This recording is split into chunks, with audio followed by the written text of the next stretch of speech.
You're flying through the logical reasoning section and everything's fine until this question shows up. Two sentences, both true, but they don't seem to make sense together. You read it again, and it still doesn't add up. You look at the choices, and each one feels kind of right, but also kind of wrong. You freeze. Sound familiar? That is a resolve the paradox question, and it's one of the easiest places to lose confidence on the LSAT fast. But here's the truth nobody tells you. These aren't hard questions, you're just not approaching them the right way. Most students get them wrong not because they don't get the concepts, but because they don't have a system.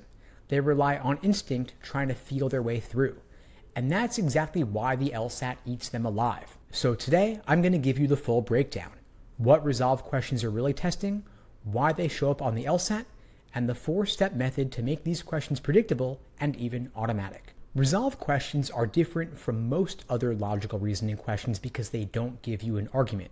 They don't ask you to strengthen, weaken, or find an assumption. There's no conclusion, no flawed logic to analyze, no author making a case. Instead, you're given 2 facts, and both of them are true. And that part's important. Don't waste time doubting the facts. But the twist is this. The facts don't seem to go together. They clash. They contradict. They make you pause and go, wait, how can both of these be true at the same time? That is the paradox. The LSAT is testing whether you can spot that contradiction and resolve it, not by disproving one of the facts, but by finding the missing piece that makes them both make sense together. This is not about debate skills or picking sides. This is about problem solving under pressure.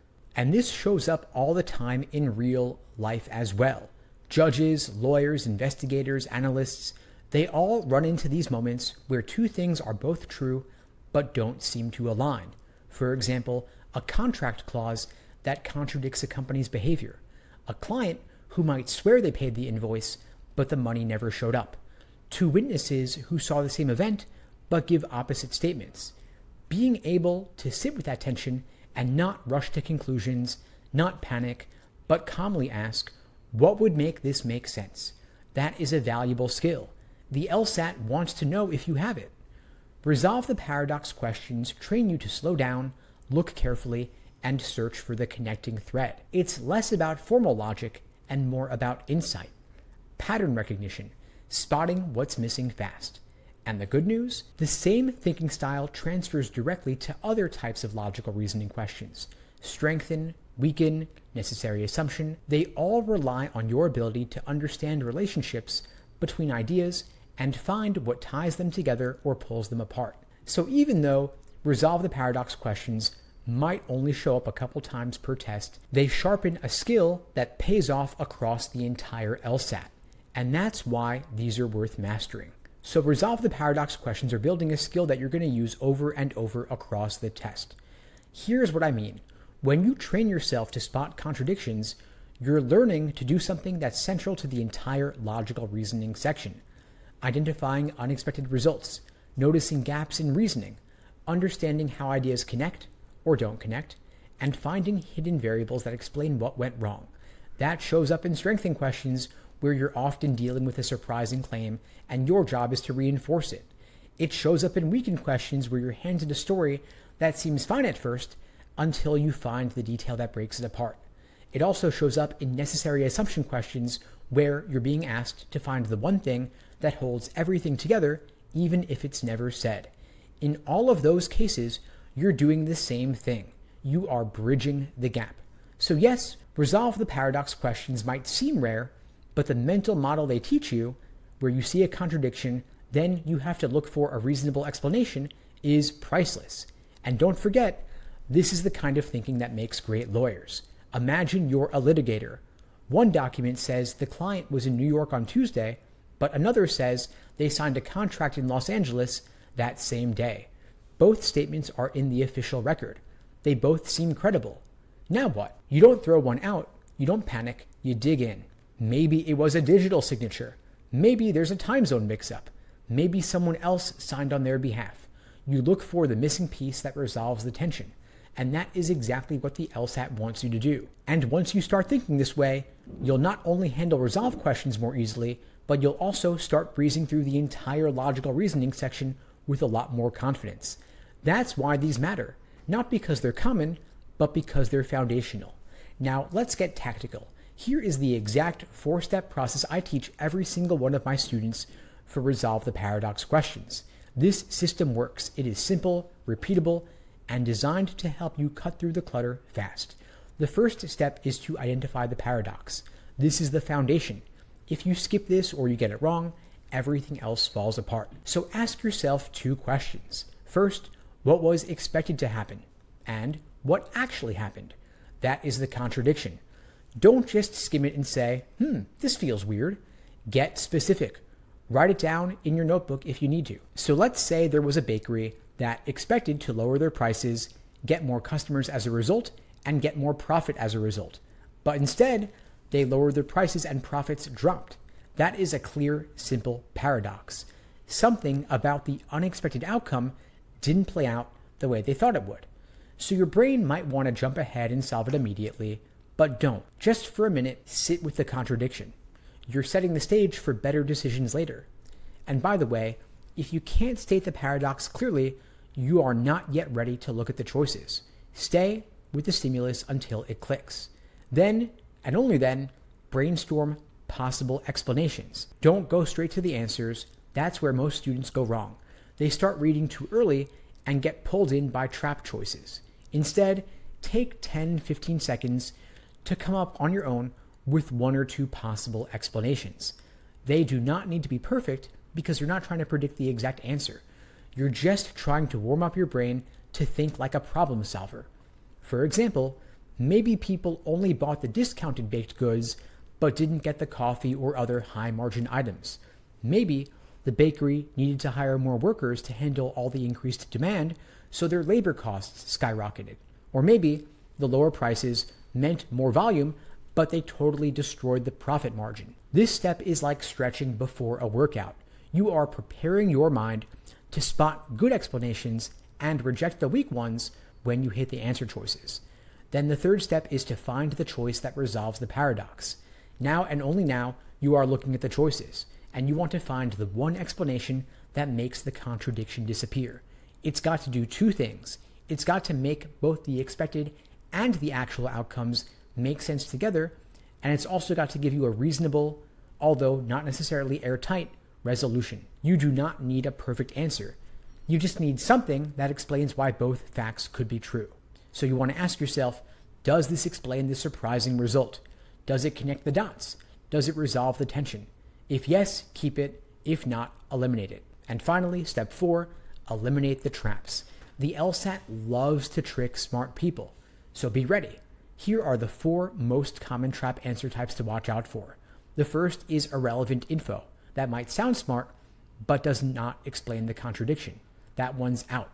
If it covers only one side, if it explains either the expectation or the result, but not both, it's weak. You want to knock it out.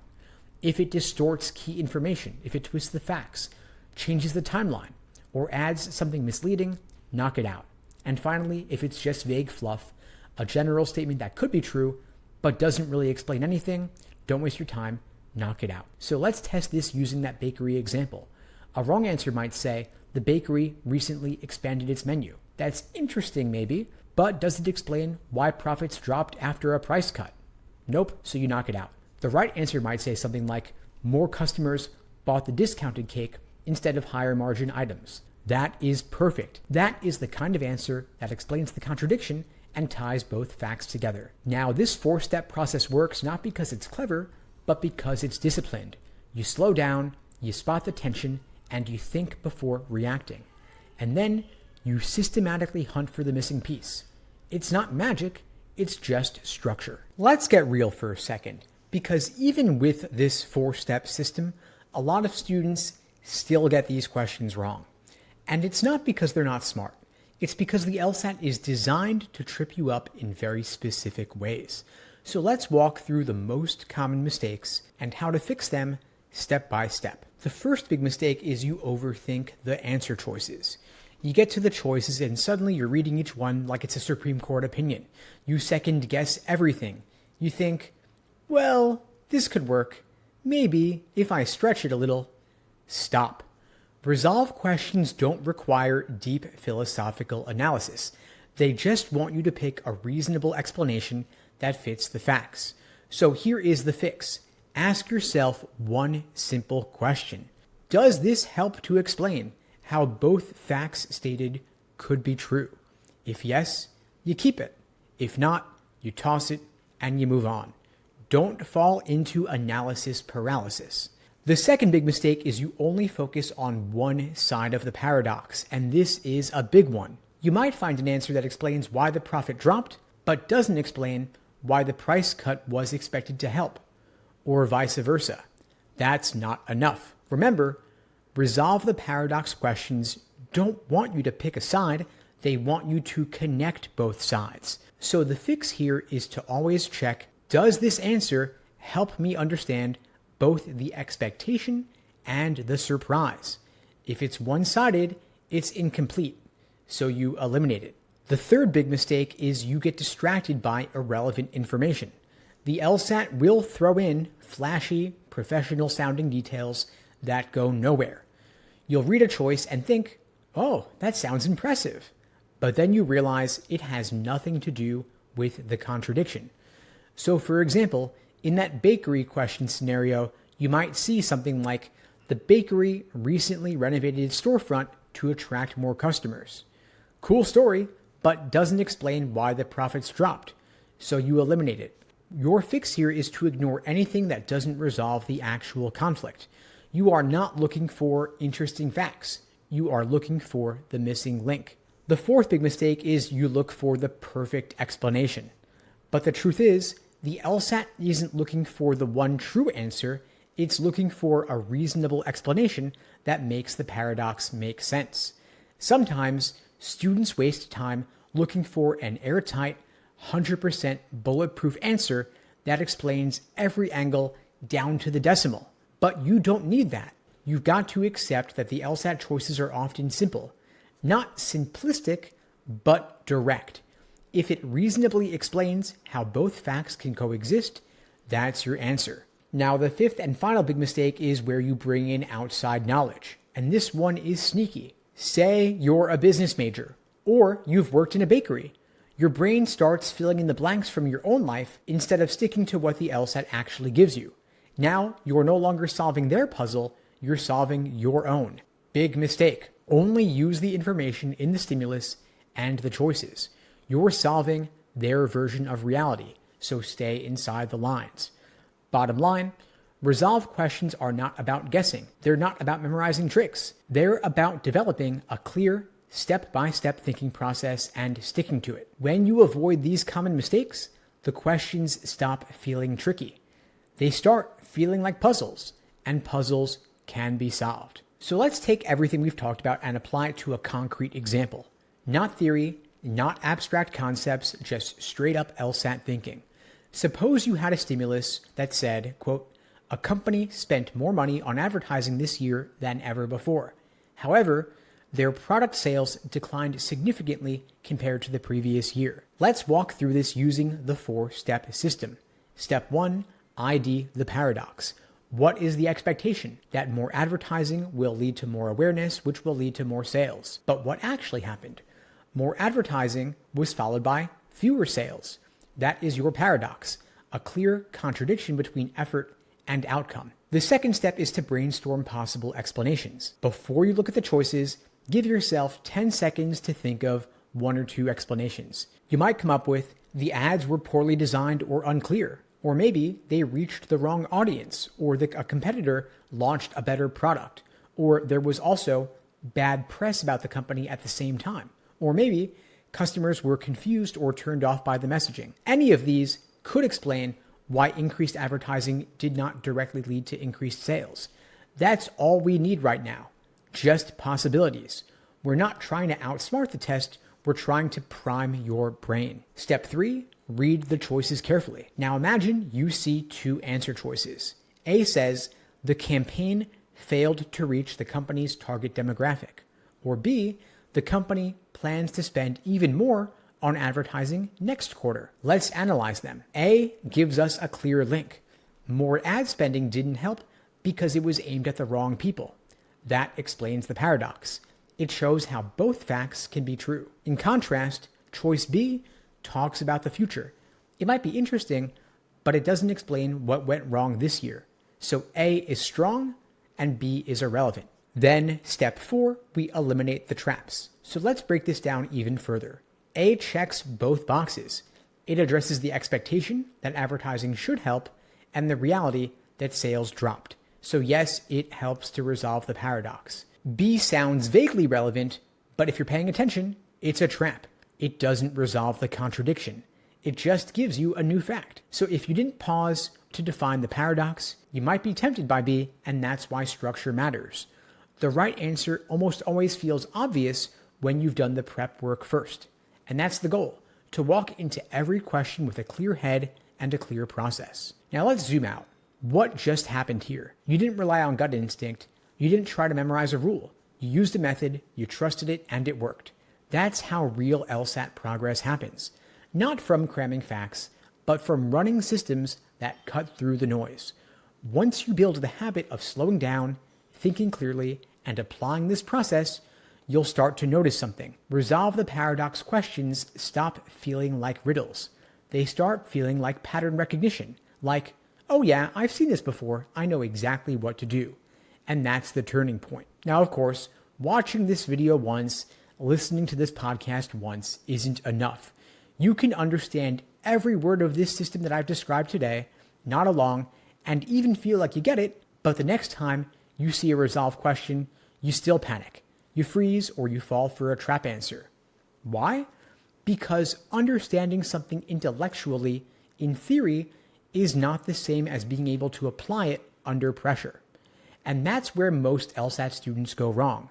They learn a strategy once and they think they're done. But this is the LSAT, and the LSAT is not testing your memory. It's testing your ability to make decisions under time pressure with high stakes when you're tired, stressed, and doubting yourself. That means you need something deeper than just knowledge. You need a habit. So let's talk about how to build it. First, you've got to stop solving questions blind. Never go into a resolve question without doing the prep work. Don't just see what feels right, because that's how you end up burned. Always stop and ask what was expected and what actually happened. Write it out if you have to.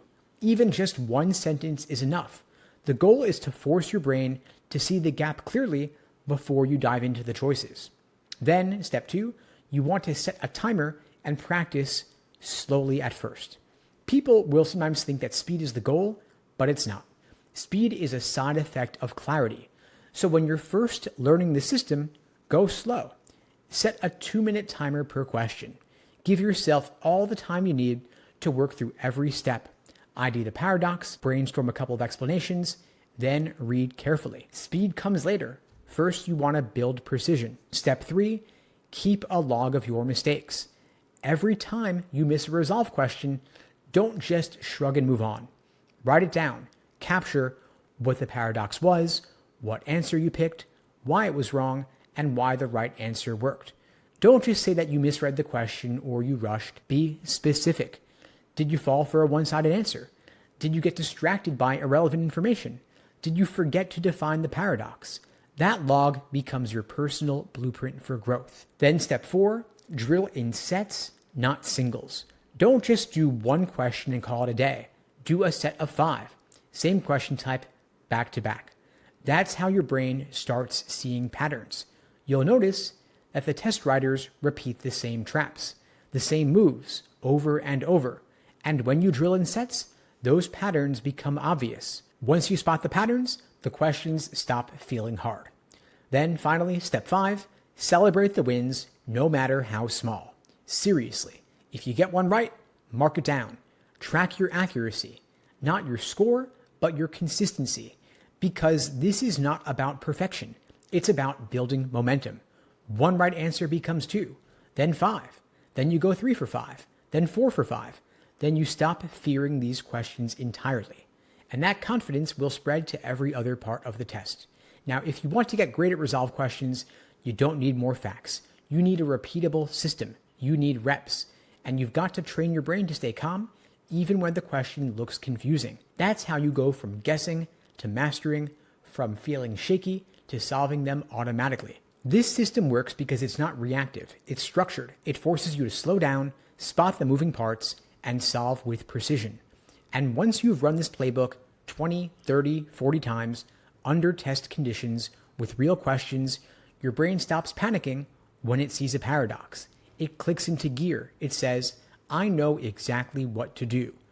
That's what mastery looks like. And when you've got that level of control, resolve questions become one of the easiest points on the test. That's it. Go run the reps.